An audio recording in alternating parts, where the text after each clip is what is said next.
Sukanto, sosialisasi sebagai proses sosial di mana individu mendapatkan pembentukan sikap untuk berperilaku sesuai perilaku orang-orang di sekitarnya. B. Peter L. Berger, sosialisasi sebagai proses individu menjadi anggota masyarakat yang partisipatif. C. Horton dan Hunt, sosialisasi adalah proses seseorang menghayati norma-norma kelompok di mana ia hidup sehingga timbul kepribadian yang unik. D. Edward Sills, sosialisasi sebagai proses sosial seumur hidup seseorang yang dijalani sebagai anggota kelompok dan masyarakatnya melalui pembelajaran kebudayaannya. Sehingga dapat disimpulkan, sosialisasi merupakan proses penghayatan nilai dan norma sosial ke dalam individu dalam rangka menyesuaikan diri sebagai anggota kelompok atau masyarakat. Nilai dan norma inilah yang pada akhirnya mempengaruhi pembentukan kepribadian. Sosialisasi adalah sebagai berikut. A. Mengetahui nilai-nilai dan norma-norma yang berlaku di dalam suatu masyarakat. B. Mengetahui lingkungan sosial budaya baik di dalam maupun di luar lingkungan sosial masyarakat. C. Membantu pengendalian fungsi-fungsi organik yang dipelajari melalui latihan-latihan mawas diri yang tepat. D. Menambah kemampuan berkomunikasi secara efektif dan efisien, serta mengembangkan kemampuannya seperti membaca, menulis, berkreasi, dan lain-lain. E. Membantu individu untuk mengetahui identitas dirinya, baik secara fisik maupun mental. F. Memberikan keterampilan yang dibutuhkan individu dalam kehidupannya di masyarakat.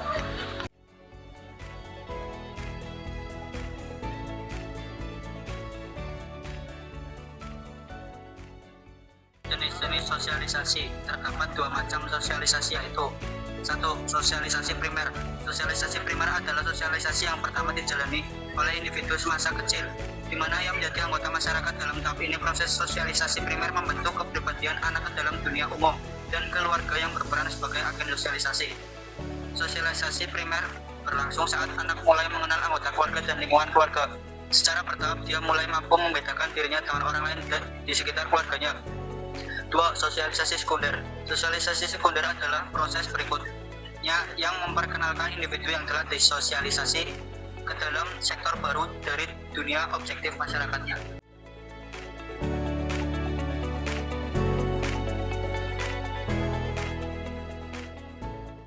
Di sini ada proses sosialisasi.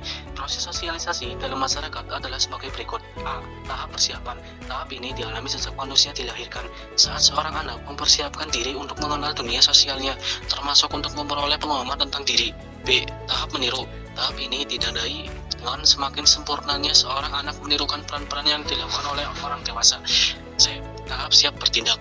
Dalam tahap siap bertindak, peniruan yang dilakukan sudah mulai berkurang dan digantikan peran secara langsung dimainkan sendiri dengan penuh kesadaran. D.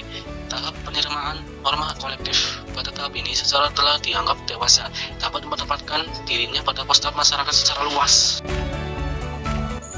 Media sosialisasi. Media sosialisasi adalah pihak-pihak yang melaksanakan atau melakukan sosialisasi, yaitu ada keluarga. Anak yang baru lahir mengalami proses sosialisasi pertama kali di dalam keluarga. Dari sinilah pertama kali anak mengenal lingkungan sosial dan budayanya. Selanjutnya ada kelompok bermain. Kelompok bermain merupakan agen sosialisasi yang pengaruhnya besar dalam membentuk pola perilaku seseorang. Selanjutnya ada sekolah. Sekolah merupakan agen sosialisasi di dalam sistem pendidikan formal. Selanjutnya ada lingkungan kerja. Kelompok lingkungan kerja sangat beraneka ragam, misalnya kelompok petani, kelompok pegawai kantor, kelompok pabrik, dan kelompok pedagang. Selanjutnya ada media massa. Media massa juga merupakan agen sosialisasi yang cukup berpengaruh terhadap perilaku masyarakat.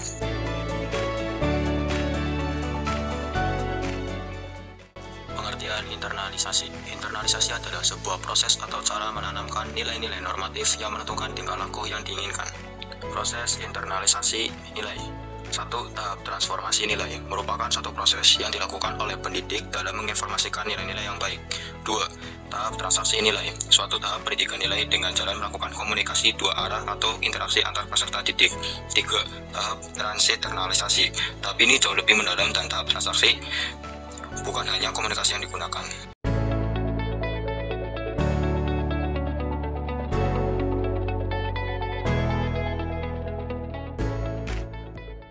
Selanjutnya ada peranan. 1. Membentuk identitas diri. 2. Tentang siapa dirinya. 3. Apa yang menjadi ciri khasnya. 4. Bagaimana hubungan dengan orang lain. Keteraturan sosial. 1. Pengertian keteraturan sosial. Suatu kondisi masyarakat yang mematuhi nilai dan norma yang berlaku dalam masyarakat. Wujud keteraturan sosial dapat dilihat dalam kehidupan masyarakat yang aman, tertib, saling menghormati, dan mengedepankan gotong royong. 2. Bentuk keteraturan sosial. 1. Tertib sosial. Kondisi kehidupan suatu masyarakat yang aman, dinamis, dan teratur karena setiap individu bertindak sesuai nilai dan norma.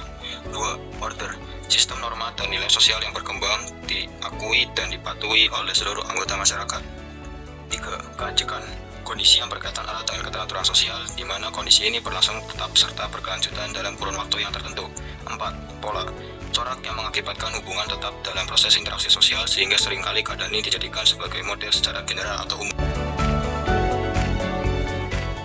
Faktor-faktor sosialisasi. Yang pertama ada warisan biologis. Semua hal yang diterima seseorang sebagai manusia melalui gen kedua orang tuanya. Misalnya, beberapa penelitian telah menunjukkan bahwa IQ anak angkat lebih mirip dengan IQ orang tua kandungnya.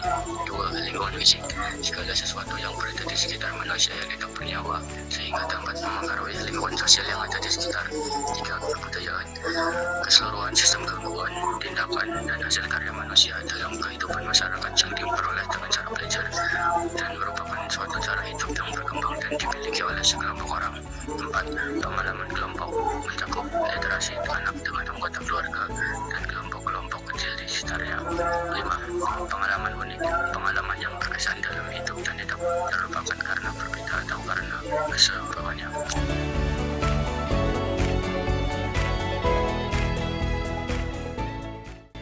Selanjutnya yang terakhir yaitu syarat-syarat sosial. A. Kesadaran keluarga tentang pentingnya keteraturan masyarakat. B. Terdapat norma sosial yang sesuai dengan kebutuhan dan peradaban masyarakat. C. Terdapat aparat penegak hukum yang konsisten menjalankan segala fungsi, tugas, dan wewenangnya dalam upaya mewujudkan keteraturan sosial.